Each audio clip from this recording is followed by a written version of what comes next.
Hello, welcome to Let's Talk About Brand. I, of course, am your host, Christine Gritmon. And today we are talking about branding with action. It's one thing for you to tell people what your brand is, who you are, what you're about, but it's another thing to show it. And showing it is really what people actually care about. There's that famous Maya Angelou quote, people will forget what you said, people will forget what you did, but they will never forget how you made them feel. There's also, actions speak louder than words. Today's guest, Tamsen Webster, has been writing and thinking about this particular element of branding a lot lately. Today we are having a fantastic conversation about how your brand's core beliefs drive the behaviors that in turn drive your brand. So we talk about what brand even means. What is this brand that we're forming via these actions? What kind of actions form them? What are the risks we take if our actions are not aligned with what we are claiming our brand to be? What part does the people receiving that message play in all of this? How does their own experiences, their own actions impact how they read our brand out of our actions? And of course, I turn this all around on Tamsen herself, and I hear about her brand and how she's building it thoughtfully. So today's a great conversation. Here we go.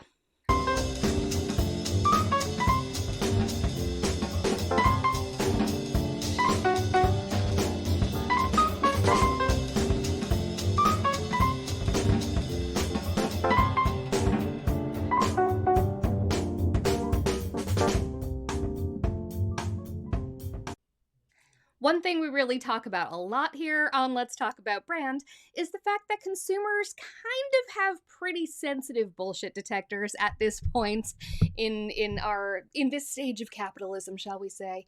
And thus it's more important than ever, really, for brands to make sure that they are walking the talk and not just using it as a branding tool. So I'm very excited to speak to Tamsen Webster all about this topic. It's been a real focus for her lately, especially about how to just make sure that your brand is not just a noun, it's a verb that you support with all sorts of other actions. So without any further ado, let's bring her on. Hello, Tamsen. Hey, Christine. How are you? We love making our guest stars feel like stars. Love it. So very happy to have you here. I've interviewed you before, but not on this show. So I'm excited to talk about brand with you. Love it. Yes. In fact, let's kick it off by talking literally about brand. I don't ask this question every show, but it's always fun to hear the answers that I do get. Let's talk about, what are we talking about when we talk about brand? What is brand? Well, I have found the most useful definition for me is that a brand is the sum total of people's experiences with you. Because, yes, it's, Jeff Bezos, what people say when you're not in the room or whatever. And yes, it can be your graphic identity, but to me, it's all of that together. It's what people think of you when they think of your organization or your brand. And that is the result of all of the touch points that they have had. And so it's the sum total of people's experiences with you. And I love that you pointed out experiences. It's not something flat that they consume. It's not, the way you present yourself necessarily. It's their experience that they are having. It's the way they are experiencing what you're putting out there. And as anyone who's tried to deal with branding knows, sometimes there's a disconnect between what you think you're putting out or what you're trying to put out and the experiences people are actually having of all of that on the other end. And there's also the fact that, brand, it's a noun, but it's also a verb. A verb, being, everything you do kind of is a brand, the sum total of those things that you do. What are some of those things? What are some of those things that people do, that they put out there, that they give people as experiences that really inform what the brand is on the receiving end? Like, what sort of things create that brand impression?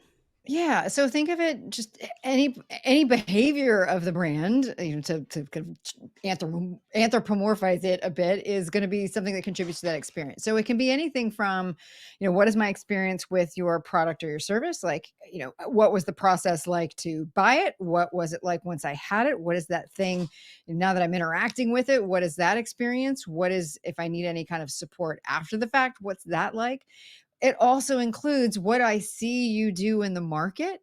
So, this is going to air much after, but you mentioned before we went recording that we're at the beginning of Pride Month and that there's a lot of rainbow washing going on.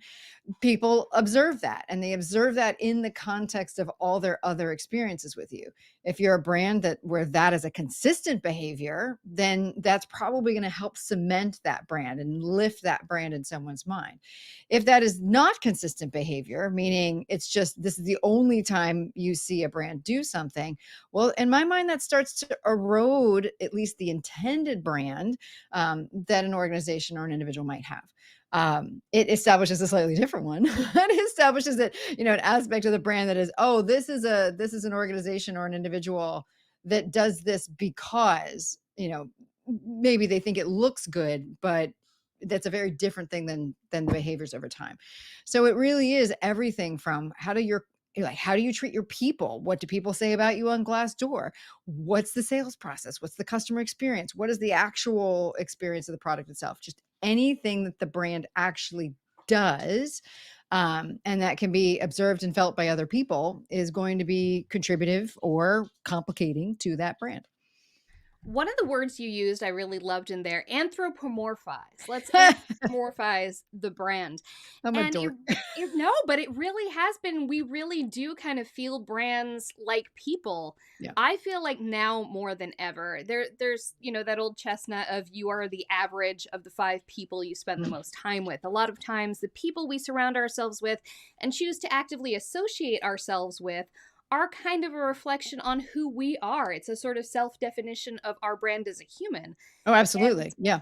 increasingly, I feel like consumer brands are taking on that mantle a bit more. And that really means that consumers really have a lot less patience, a lot less grace for not for that inconsistency of behavior, for that inconsistency of practiced values, Yeah.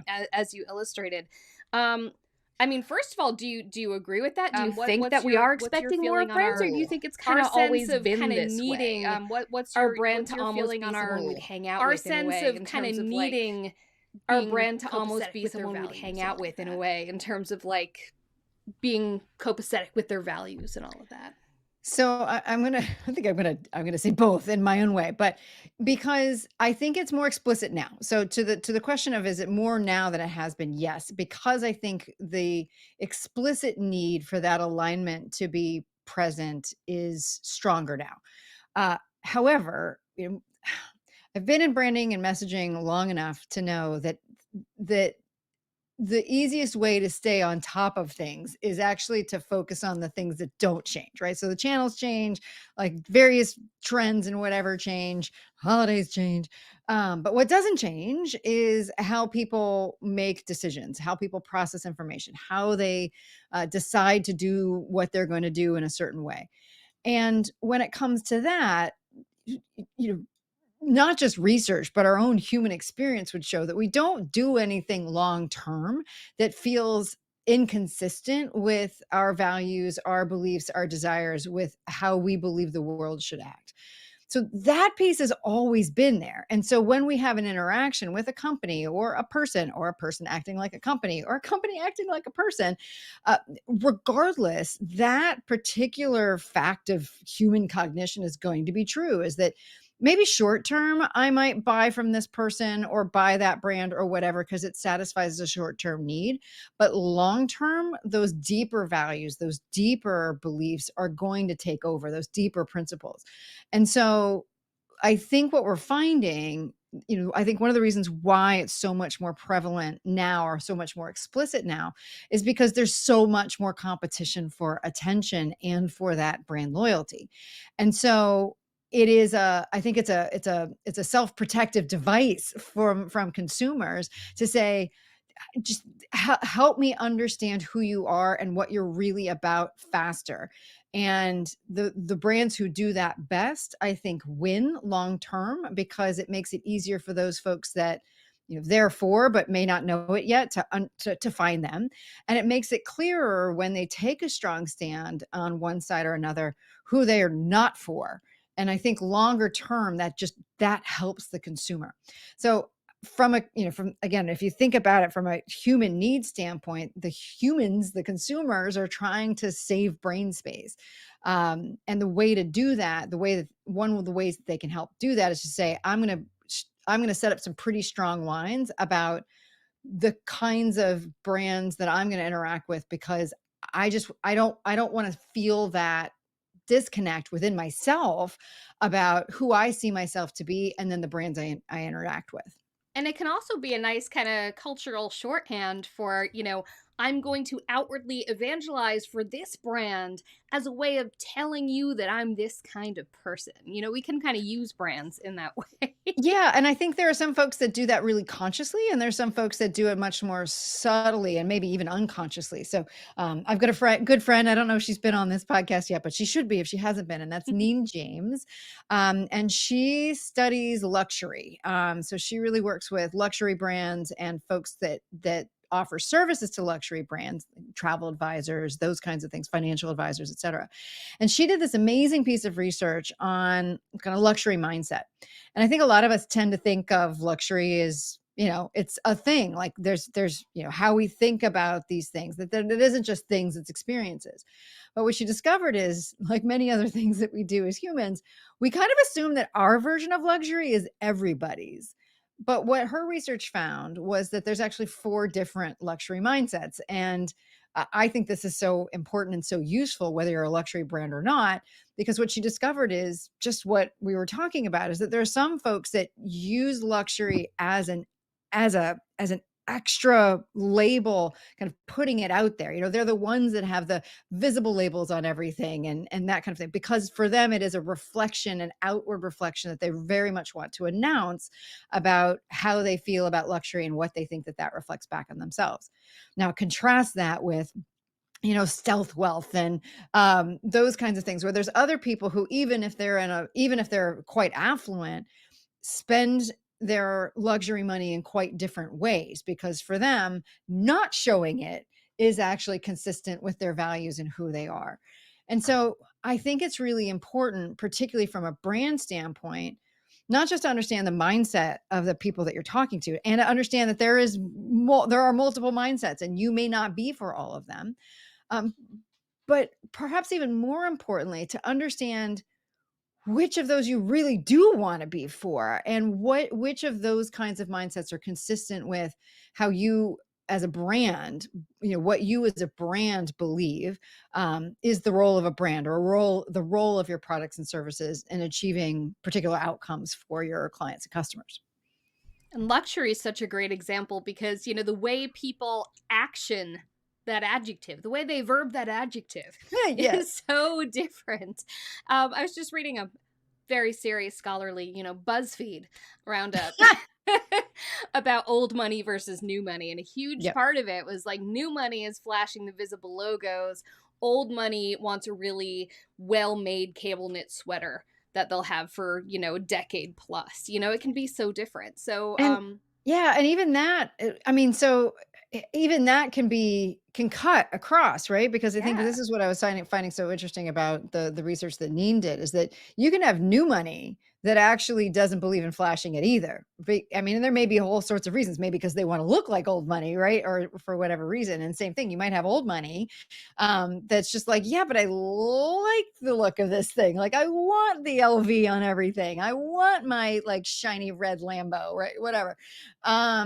So I think it's, every time I learn more about how humans make these decisions about themselves, and so much is tied in with our identity, which really comes down to our beliefs and our values, um, the more it becomes clear that, as much as we may want it as branders and marketers, that there just is no such thing as one size fits all, which means that generally brands, almost in a scary way, sometimes have to make some really clear choices about who at least they're going to proactively pursue, right? I think a brand can serve any number of different audiences, but in times of constrained resources and all of that, I mean, you need to choose which of those audiences you're going to proactively pursue.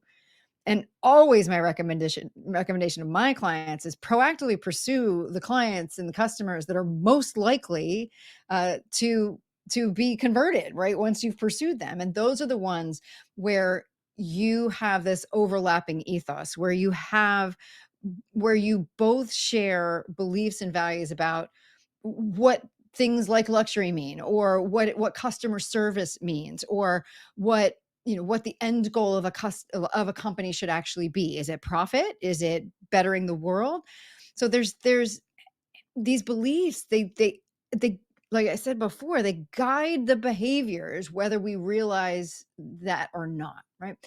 And it's it's my thinking and my experience that the more that we can analyze our behaviors to excavate those beliefs. Notice this isn't inventing our beliefs and values about what we think will sell well in the market. It's kind of working backwards from what we're actually doing to say, what must our beliefs be if we behave this way? And therefore are like to create this kind of brand that we have in the marketplace. Because it's only from that you can solve brand gaps, like there, where you can solve kind of dissonance, where you want the brand to be one thing and something else. It can only happen if the behaviors are consistent, and that can only happen if the beliefs behind them are consistent all the way through. I love that. Now, let's say you're a brand, you're noticing that your customers are displaying this certain set of values in one way. Like, Mm, this is how, maybe they, do it by donating to certain causes, or mm, maybe they do it by showing up at certain events. Whatever they're doing, they're displaying things via a certain set of actions. yep. Now, as a brand, sometimes your actions might be doing what they're doing, but sometimes it might be something different, and you never want, as a brand, to kind of crash the party, like that meme of like, hello fellow kids. You never want to be just sort of copying your audience, to be like, look, hey, I'm totally one of you. Right.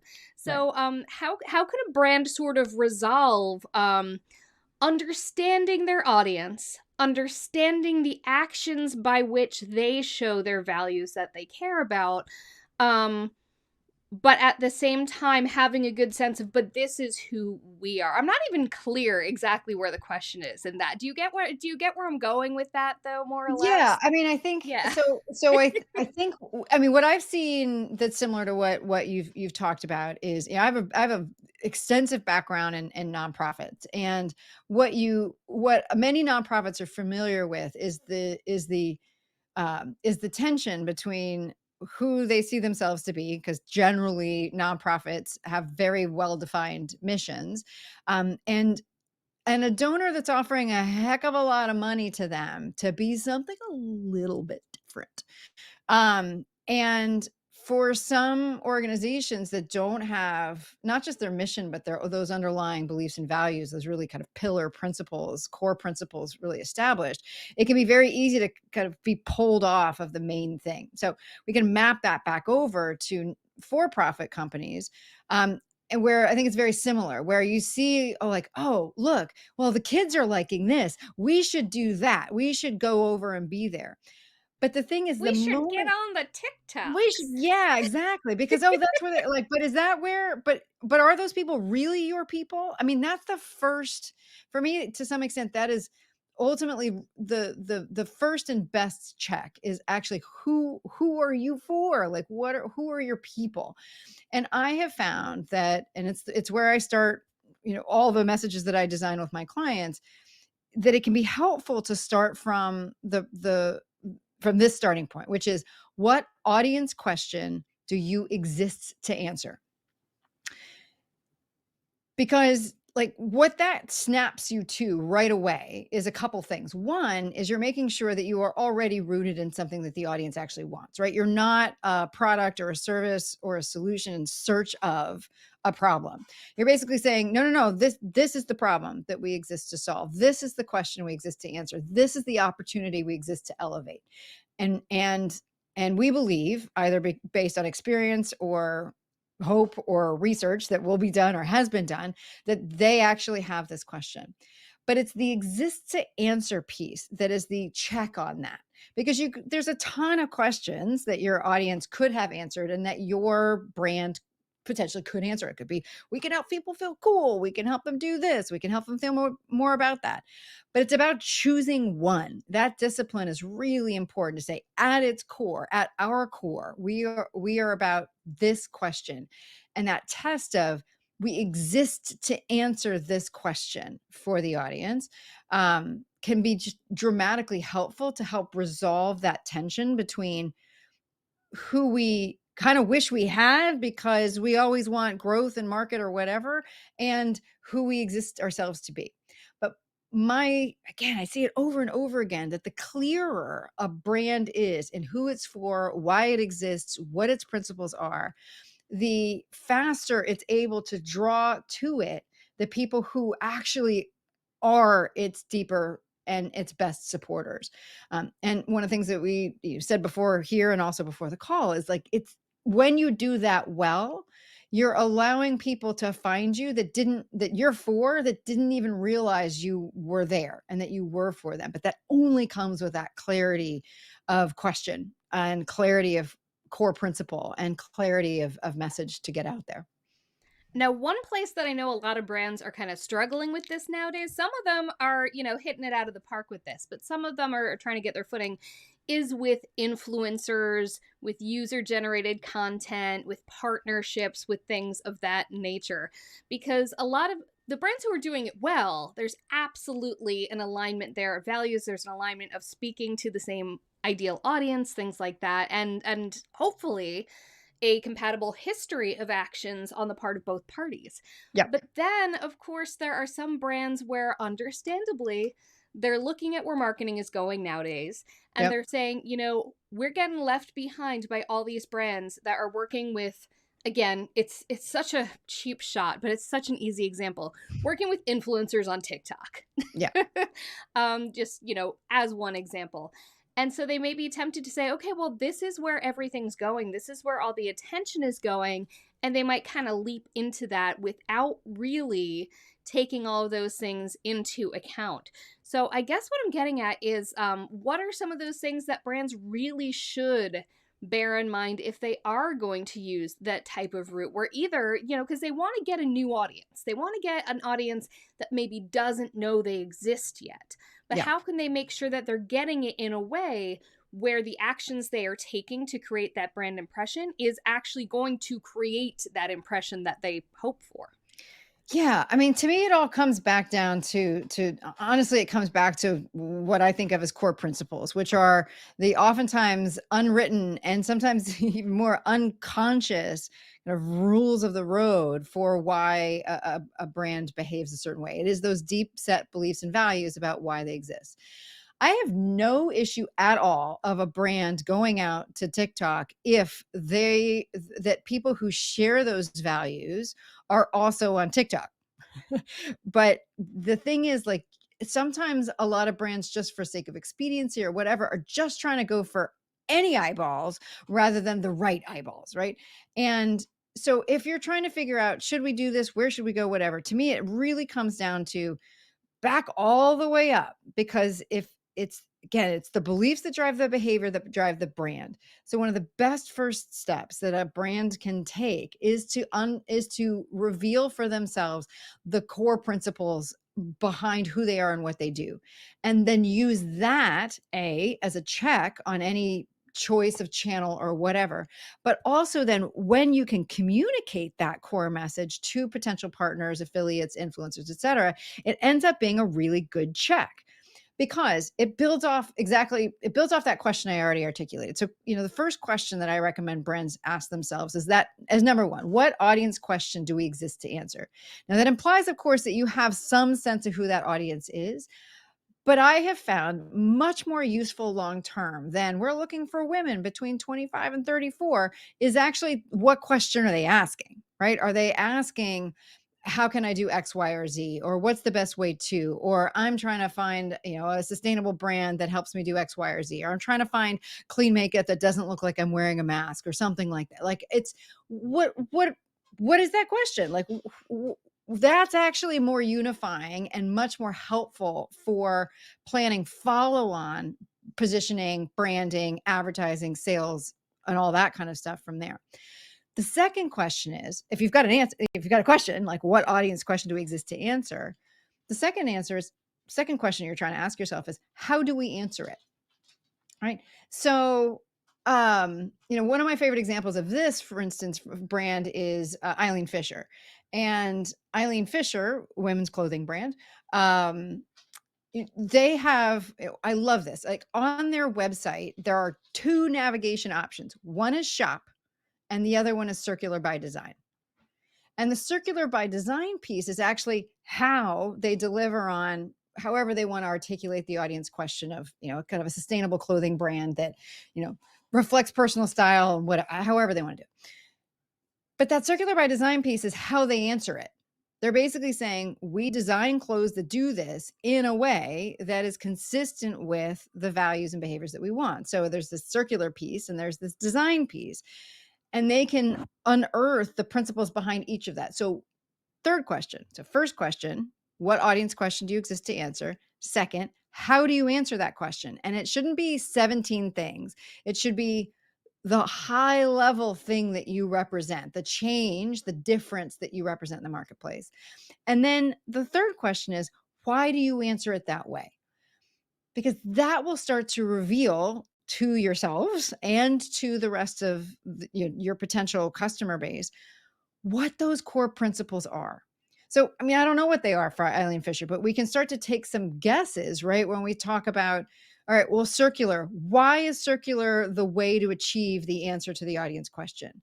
Why is design the way to achieve the answer to the audience question? So the more that you can start there, the more that you're like, oh, okay, because we believe, right, that you're going to get the results that you design for. We believe, right, that the best way that because the clothing industry is one of the biggest contributors to carbon emissions, that we want to do as little harm as possible, right? Whatever it might be. So the more that they can surface those things and they know them themselves, that's what allows them to simplify their navigation to do things like show me another clothing brand that does that, where it with equal balance, equal importance to shop, buy from us is why we do it this way. That's one of my favorite examples because it's such a beautiful example. It's a beautiful illustration of a brand living its principles through its behavior. And that extends to other things they do. You can take clothes that you don't want from them anymore and return them to them, right? And they will responsibly recycle them, turn them into something else, give them a second life, etc. But and they make that easy. You can send it to them for free. So there's so much about that. To me, that's a wonderful example of how all of this works when it works well. Yep. Eileen Fisher also, they're right near me actually in Irvington, Are New they? York. Yeah. Yeah, and they had the Eileen Fisher Leadership Institute as well because they're all about, women who want to do more than just look good but also want to look good. So Yeah. some brands it's pretty clear the connection between beliefs, behaviors and brand. Like that Yeah. timeline is pretty clear for some brands like Patagonia, Great example. Tom's, Warby Parker. Jones They've been Road, one of spoken my about. favorite. Yeah, yeah, Which exactly. one? Jones Road, which is Bobby Brown's Yes, I clean love makeup Jones company. Road. Ah, Bobby's amazing. So some brands like that, the connection is really, really clear. They are cause-based brands in a sense. But I'm sure for some brands it's a little trickier to make those connections. Like if you're a B2B tech brand, for example, it's a little trickier sometimes to sort of tap into the beliefs and the behavior that is driven by those beliefs to get Yeah. to the brand. The answering the question is certainly extra important for them Yeah. because So, okay. sometimes people are just buying on the answer to the question. But So okay, I'm going to push back there go because for the it. vast majority of my clients are B2B tech brands. Wow, I didn't even They know are, that. So that's they perfect. So you have are lived this impact. challenge. Yeah. So I mean, so personally, I enjoy working with impact focused tech brands because it's more rewarding for me. It's also more consistent with who I see myself to be, and that like I want to help people change the world. It's a lot easier to work with people whose clients whose offerings are meant to do that, right? Um, but for instance, so one of my clients is a company called Molg, MOLG, and when we did this work together, the question they exist to answer is how can we reduce e-waste? So e-waste meaning, our computers, our iPods, all of this tech stuff that once it goes obsolete, it's actually a huge contributor to landfills. And a lot of times because of the batteries and the other things in it, there's it's toxic waste that's coming off of electronics. Now there are companies that they sell to that care very much about this stuff. So they have a publicized relationship now with Dell, where Dell, an electronics manufacturer, is also shares this question. Do you see? So by saying what audience question do we exist to answer, you start to find the other companies out there. So that's the company, like that's what they exist to answer. Now the second question, how do you answer it? And similar, actually, in certain ways to Eileen Fisher, part of it is circular design, but the other part of it is automation. And because what they're doing is they're using AI to assist the design process, both before, during, and after the design of an electronics product, so that it is designed to come back apart in a recyclable, waste reducing way.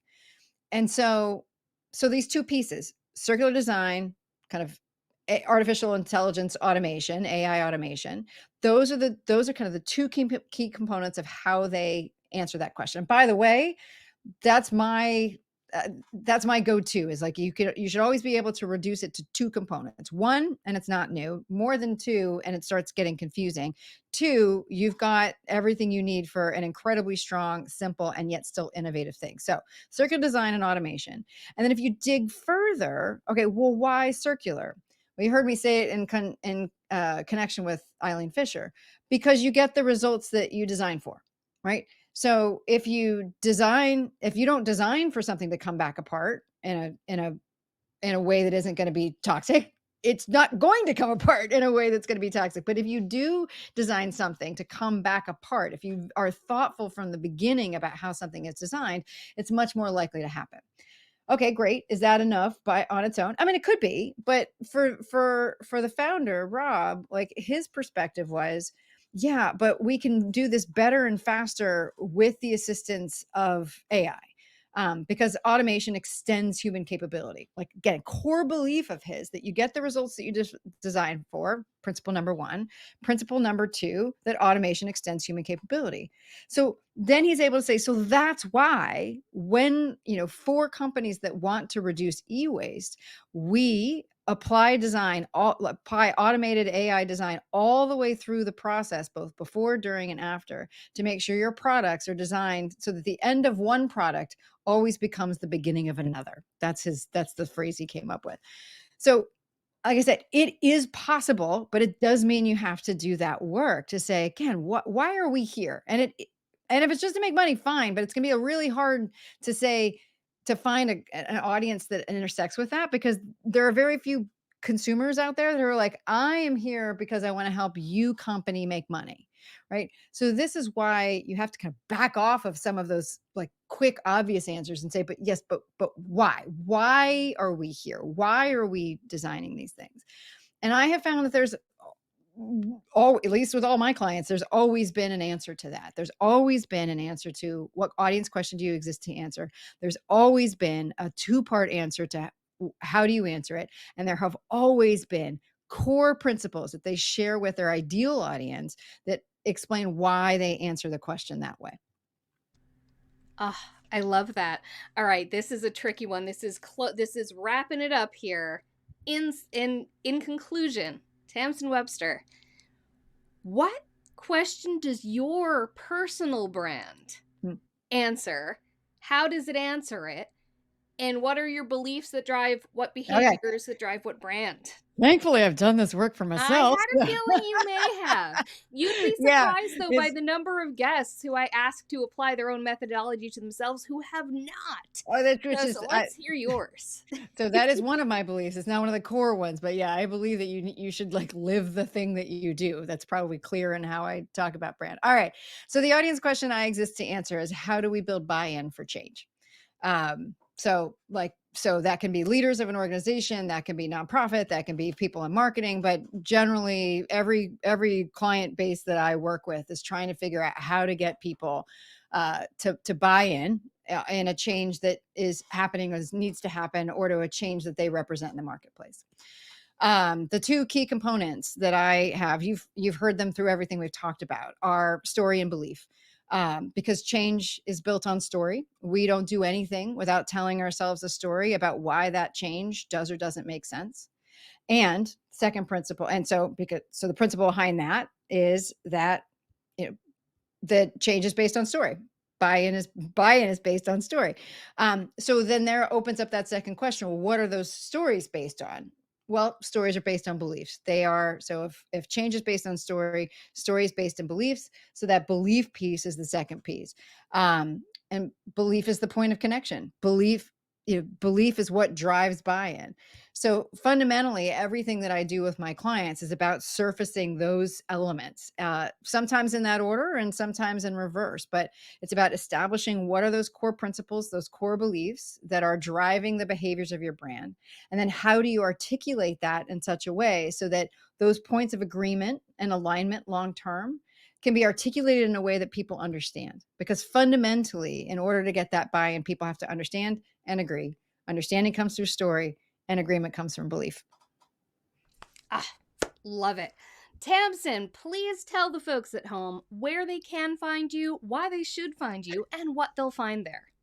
All right. Well, they can find me at tamsenwebster.com. Why they should find me is if they are also struggling or want to find out the strongest, simplest ways to build buy-in for change. They will find, first and foremost, lots of content. So I've been writing on this topic for 7 years now. So kind of from all different sides, shapes, etc. I would encourage people to sign up for my newsletter, which they can do at tamsenwebster.com/newsletter, because a lot of these ideas and tools that I test, I send to my newsletter audience first. So that's where to find me. That's what you'll find, and that's why you should find it. Awesome. Thank you so much for being here. This is one of those conversations that I'm definitely going to go back and listen to again myself and take notes and kind of dig into this work with myself. So Oh, thank you super. so much for being here. Oh, you're welcome. And thank you for joining us for Let's Talk About Brand. Whether you've joined us on your podcast player of choice via the Adweek Podcast Network, if you enjoyed it, please do subscribe and leave a review. Or maybe you're joining us on YouTube for the video podcast. Same deal, please do subscribe and leave a review. And make sure to join me next week when I'll be back with another guest expert talking about another element of branding. Bye.